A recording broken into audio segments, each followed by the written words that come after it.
Wyoming Territory, 1883. The wind came in sharp off the plains that morning, and by the time the stagecoach rolled into the dry, dusty main street of Dry Creek, the dust clung to everything.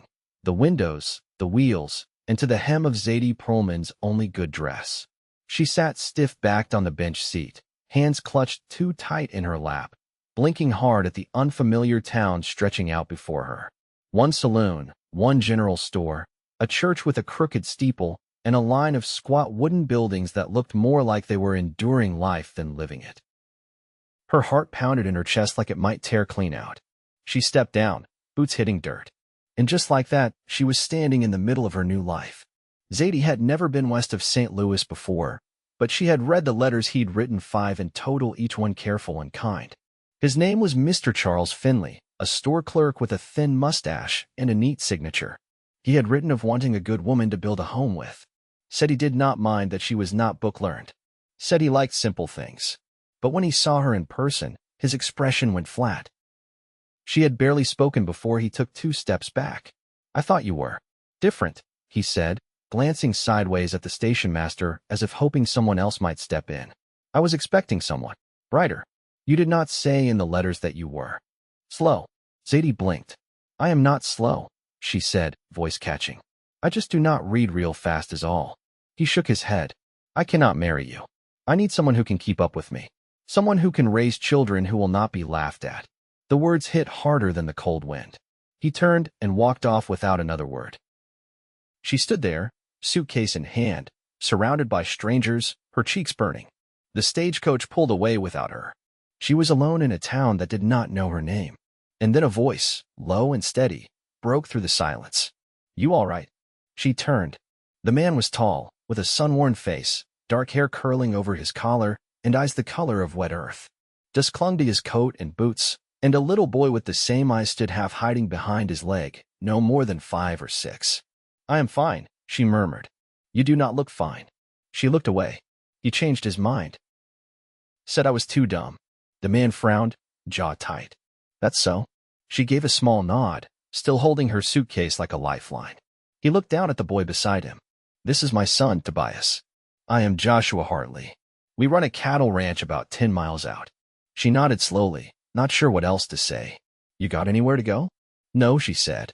"Not anymore." Joshua scratched the back of his neck. "Well, we could use help on the ranch. My sister passed last winter. Used to keep the house. It is just me and Tobias now."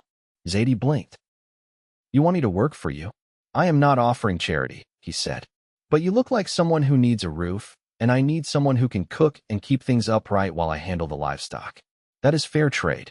She looked at the boy, who had edged closer to her with cautious eyes. He held a wooden horse in one hand. She smiled a little. "I can do that." Joshua nodded once. "All right then." They rode back to the ranch in his wagon. The land stretched wide and open, dotted with cottonwoods and low hills. The house came into view as dusk fell, a small 2-bedroom place with a porch and a barn set back behind it. Everything was plain but clean. That night, Zadie cooked beans and cornbread. Tobias sat at the table watching her, quiet but curious. When she set the plate in front of him, he whispered, "Thank you." Joshua ate without fuss, only pausing once to say, "This is real good." Zadie flushed at the words. She cleaned the dishes while the menfolk readied for bed. Her room was small, with an iron bedstead and a quilt that smelled faintly of cedar. She laid back and stared at the ceiling, her chest tight with a strange mix of fear and relief. She had not come here for a job. She had come to be a bride. But maybe, just maybe, this was a start. The next morning came early, and before the sun had fully broken over the hills, Zadie was in the kitchen again, sleeves rolled up, frying bacon. She could feel Joshua's eyes on her when he came in from checking the paddock. "You sleep all right?" he asked. "I did," she said. "Thank you." He nodded. "Tobias likes you." Her heart jumped. "He is a sweet boy." "He has been through a lot," Joshua said. "His mother passed 3 winters ago. Fever took her. He does not talk much with folks he does not trust." Zadie looked toward the bedroom, where the boy still slept. "I lost my mama young too," she said. "I remember how quiet things got after." He nodded. "You got family back east?" "No one left," she said simply. Joshua leaned against the doorframe. "You still want to be a bride?" Her fingers froze over the pan. "Why?" I'm not saying it to be forward. Just, you came all this way for a husband. Seems wrong for you to go without one. She turned to face him. You would offer? I do not think you were dumb, he said. I think you were strong. Not everyone would keep going after what happened. Zadie's breath caught. I do not have much. Just this land and my son. But I could offer something steady. Honest. She looked at him. Really looked. He was not the man she had come for. But there was something steady in his voice, something that made her feel safe. I would think about it, she said softly. He tipped his head. That is all I ask. She turned back to the stove, but her hands trembled just a little. By week's end, Zadie had found a rhythm. She tended to the chickens, patched the roof over the porch with Joshua, helped Tobias with his letters. The boy had taken to her quickly, following her around the yard, asking questions. He even started reading aloud to her, sounding out the words slowly. She listened close, nodding, praising him when he got them right. You are good at this, Tobias said one night. You are smart, Miss Zadie. Her throat tightened. Thank you, sugar. That night, when Joshua sat beside her on the porch after dinner, he handed her a cup of coffee and said, he is happier now. Has not laughed like that in months. Zadie looked down into the cup. I am glad. He reached across and took her hand. You have brought something good here. She looked up at him, heart pounding again, but not from fear this time. I have been thinking, he said, if you are still willing. I would like to make it official. Zadie smiled, tears starting in her eyes. Yes, she whispered. Joshua leaned in, and when he kissed her, it was soft and sure, like they had been heading here all along. And just like that, the place that had started in heartbreak began to feel like home. Zadie stood at the edge of the pasture, sleeves pushed to her elbows, a basket of eggs tucked in one arm. The spring wind had softened since the snows melted, but there was still a bite in the mornings that made her skin prickle beneath her dress. She watched the cattle move slow through the grass, heads down, tails flicking. Joshua was farther out, mending a section of fence wire that had sagged with the weight of winter. She'd never known the sound of the prairie like this, open, wide, and quiet in a way that let her hear her own thoughts. The kind of quiet that asked something from a person. Tobias ran up behind her, boots kicking up small puffs of dirt. Papa says we need to clear the backfield soon. She crouched down to his level and handed him a warm egg. You think you could help me carry these in without dropping one? He narrowed his eyes, serious as a judge. I ain't dropped one since you showed me how to hold the basket right. That's so. He nodded, arms out to take it. She placed it carefully in his hands and ruffled his hair before standing again. Joshua didn't come in until the sun was high and the fence pulled taut again. His hands were rough with fresh scrapes, and he smelled of sweat and wood smoke. Zadie was kneading dough at the kitchen table when he stepped through the door, pushing his hat off his head with a tired sigh. Looks like you've got that bread rising proper, he said, glancing at the covered bowl. I'm trying to use less flour each time. Don't want the loaves too heavy. He leaned against the doorframe, watching her hands. You think about a wedding date? She kept kneading, her knuckles pressing into the dough.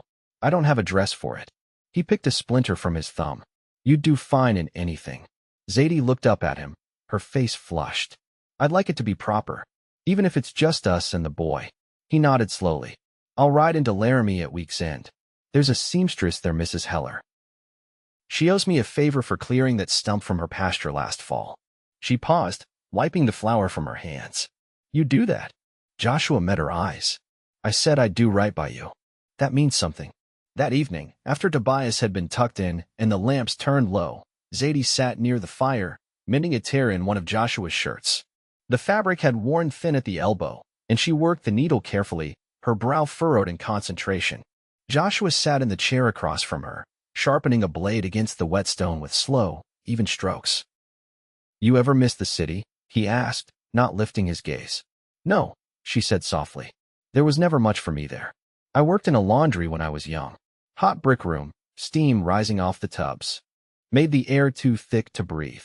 Joshua rested the knife on his knee. You ever think about learning your letters? She looked at him, surprised. You think I could? I think you could do anything you set your mind to. He set the knife aside. I've got primers from when Tobias started. I could show you a little each night, if you're willing. Her throat tightened. I'd like that. He gave a small nod. All right then. We'll start after supper tomorrow. The next afternoon, before he left for Laramie, Joshua handed her a folded piece of paper. I wrote down the measurements Mrs. Heller will need. If you've got anything to add, write it here. She took the paper, then frowned. I don't know how. He stepped closer, his voice low but sure. You will. She held the paper to her chest, and when he turned to hitch up the wagon, she watched him go with a strange flutter in her chest like something was finally shifting right inside her. By sundown, she and Tobias were back in the kitchen, bent over a candle, the boys sounding out letters while she traced the shapes into the table flour with her fingertip. C is for cat, he said proudly, and she smiled. That's a good one. What's next? He looked up at her, eyes bright. You're getting real good at this. She laughed, a light, soft sound she hadn't made in a long time. So are you.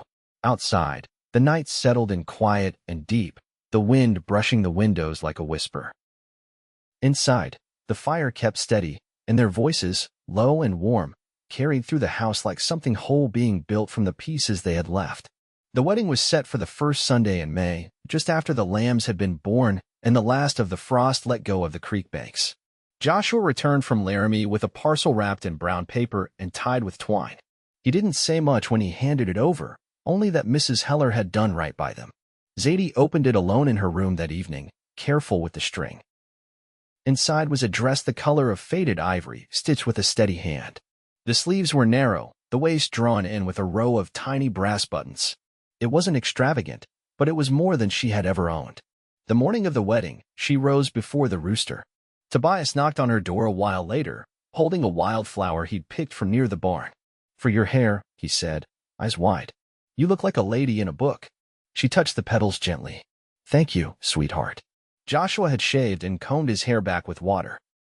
His shirt was pressed, and he'd polished his boots until they shone dark as molasses. When he saw her step out onto the porch, he didn't say anything at first, just looked at her like he'd never seen her before. You all right? She asked, smoothing the skirt. He cleared his throat. You look like someone who belongs here.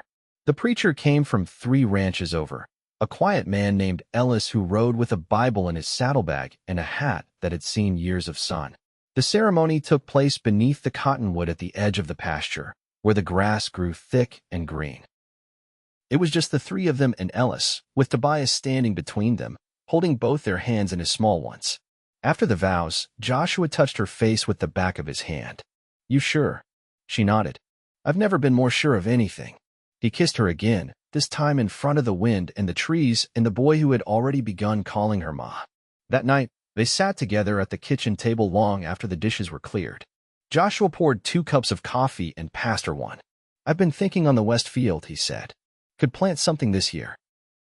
Not much, but enough to keep us through winter. Maybe beans or squash. Zadie leaned her elbow on the table. I could handle that. Used to work in a garden back in Missouri. The woman that kept it said I had a good touch with roots. Joshua smiled faintly. Then we'll try it come next moon. She traced the rim of the cup with her finger. You ever think about building on? He looked up, brows raised. I mean, she said quickly, if we're going to stay put, and if we ever have more children, might need a bit more space. He nodded slowly. I like that. Zadie turned her head toward the bedroom where Tobias was asleep. He asked today if he could learn to ride one of the ponies. Joshua rubbed his jaw. He's old enough. I'll start him on Bess. She's steady. They sat quiet for a while, the wind brushing against the windows, soft and steady. The kind of quiet that didn't need filling. Joshua looked at her, his voice low. You happy, Zadie? She met his eyes. I am. Later, when the lantern was turned down low and the house had settled into stillness, he reached for her hand across the quilt. She turned into his warmth without hesitation, her breath tucked beneath his chin. No words passed between them, but none were needed. Outside, the prairie stretched on into the dark, but inside their small home, something had been built solid and true. Not from promises, but from work and patience and days laid end to end like fence posts along the edge of new land. By late June, the creek had dipped low enough to show its stone bed, smooth and pale under the sun. Zadie walked its edge barefoot, her hem pinned up, a basket swinging from her elbow. Wild mint grew thick near the bend, and she knelt to gather some, the scent rising sharp and green in the heat. When she stood again, Joshua was up on the ridge near the cottonwoods, guiding a new gelding along the fence line. She watched him a moment, one hand shading her eyes. He moved like he understood the land without needing to think on it. Back at the house, Tobias was in the shade of the porch, painting with a brush he'd made from mule hair and twine. He looked up when she approached. "Ma," he said, "I made you something." She set the basket by the door and crouched beside him. On the board in his lap, he'd painted a shape that might have been a tree, its trunk thick and roots spreading wide. "That's yours," he said. "It's strong." Zadie touched the edge of the wood.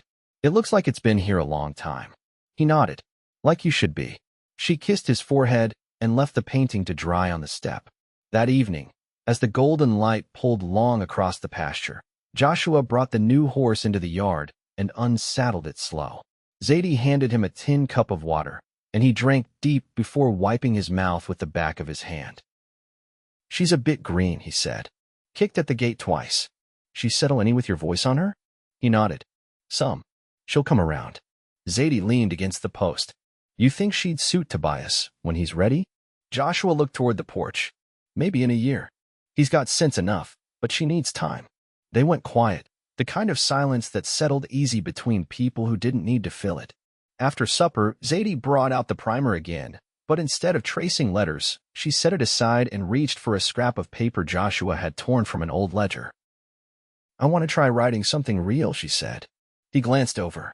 "What kind of something?" "A letter. Just a short one. To someone who never got to hear from me proper." She dipped the pen in ink and began, her brow drawn in concentration. Her hand shook some, but she wrote slow and careful. When she finished, she folded the paper and set it in her apron. "I'll take it to the creek tomorrow," she said. "Let it go there." Joshua didn't ask who it was for. Later, as they stood by the window watching heat lightning flicker low on the horizon, Joshua rested his hand at the small of her back. "You've changed this place," he said. "How you mean?" "It used to feel like it was waiting for something. Now it feels like it's got what it needed." She looked out over the darkening yard, the barn lit faintly by the lantern he'd left hanging. "You reckon it'll hold?" "Not if we leave it to luck. But if we keep tending it, same as the land, I think it will." She leaned into him, the air heavy with the scent of dust and distant rain. The kind of night that asked nothing more than for them to stay close and keep building. By late July, the sun hung high and hard over the valley, the air thick with heat that clung to the skin and turned dust to grit between the teeth. Zadie rose earlier each day, slipping out before the house warmed, to tend the kitchen garden she and Joshua had planted near the east fence. The squash vines had taken well to the soil, their broad leaves shading pale blossoms, and the beans curled up the trellis like they'd known where to grow all along. Joshua had carved a new handle for the pump, the old one having split along the grain. He handed it to her one afternoon, rough side down. "It'll hold better now." She ran her thumb along the smoothed edge. "Feels like something meant to last." He nodded without speaking and moved to check the hinges on the smokehouse door, which had begun to warp in the heat. Later that week, a rider came from the neighboring ranch, a boy not yet grown, with a wide-brimmed hat and cheeks red from sun. He brought word of a horse gone missing, a young roan that had slipped the gate and bolted into the hills. Joshua saddled up without delay. "I'll be back before dark," he said, tightening the cinch. "Keep the lantern lit in the window in case I'm late." Zadie folded a damp cloth into Tobias's collar to keep him cool, then watched Joshua ride off, his figure shrinking into the shimmer of heat. The boy stayed close that day, helping with the wash and carrying and kindling without needing to be asked. As dusk crept in, he stood barefoot on the porch steps, watching the horizon. "Think he'll find it?" he asked quietly. Zadie rested a hand on his shoulder. "He's the kind that does." When the sun finally dipped and the crickets started, she lit the lantern just as promised and hung it in the window. She didn't sit idle but kept her hands busy, slicing apples thin and laying them out on the rack to dry. When the hoofbeats finally reached the yard, she stepped outside before Joshua had even cleared the saddle. The horse was with him, rope slack and docile, eyes wide but calm. "I found her past the ridge," he said. "Caught her drinking from the spring." She spooked but sound. "You're late," she said, though her voice carried no edge. He handed her the reins. Only by a little. Tobias came running out, barefoot still, and wrapped his arms around his father's waist. Joshua tousled his hair, then looked at Zadie. "Had time to think while I rode." She raised an eyebrow. "That's so." He nodded. "I want to build a smoke pit down past the barn. Something deeper. If we can preserve more meat come fall, we could trade into town and maybe set some aside for winter folk." She crossed her arms, an amused pull at her mouth. "You always get ideas when you're off chasing something." He stepped closer, his voice low. It's easier to see what you've got when you're a ways from it. She didn't answer, just reached out and smoothed a curl of sweat-darkened hair from his brow. That night, after Tobias had dropped off to sleep with his face pressed to the crook of his elbow, they sat on the porch steps with the night air brushing past them. The crickets sawed gently in the grass, and the scent of sage hung on the breeze. Joshua let his shoulder rest against hers. You still feel like this life fits? I don't feel like I'm in someone else's place anymore, she said. Feels like mine now. His hand found hers, fingers steady and warm. I want to give you more, he said. Room to grow, to learn. I don't care how long it takes. She looked at him, the lines around his eyes softened with the light. I think I've already got more than I ever thought I could. He leaned in, kissed her slow, and the sound of the night faded into something calm and close. That fall, they built the deeper smoke pit together, laying stone in the mornings before the sun rose too hot. Joshua showing her how to set them tight so the heat would hold. Tobias helped where he could, handing over trowels and fetching water. Each morning, Zadie practiced her writing by the window, the sunlight creeping across the page as she traced her thoughts into words. By November, her pen moved with more surety, and each letter she wrote sounded a little more like her own voice. One afternoon, she came in from the pasture to find a book resting on her pillow. A hardbound volume with worn corners and a cloth cover faded by time. Joshua stood in the doorway. Found it at the store. Thought you might like to keep going. She held it to her chest. I will. When the first snow fell, they rode to the edge of the ridge, Tobias between them on Bess, cheeks red with cold and eyes wide with wonder. The land stretched quiet and white. The world slowed to a hush. Zadie leaned into Joshua's side as they looked out over it, her breath rising in little puffs. This is the first place I ever felt I belonged, she said. Joshua wrapped an arm around her waist. You made it that way. He turned to Tobias. You ready to head back, son? The boy grinned, gripping the reins. Ma said she'd make stew. Zadie nudged the mare forward. Only if you help peel the turnips. They rode back slow, the snow crunching beneath the hooves, their shadows stretching long across the white. Inside the house, the fire burned steady. The walls held the warmth of shared work and steady hands, of meals eaten side by side and long evenings spent learning each other in quiet ways. And when spring returned again, the garden would bloom stronger, the roots deeper, the home more theirs than ever. They grew older together with the land weathered by wind, shaped by loss, mended by patience. And always, always, they loved one another for who they'd become, and for how they'd made room to become it.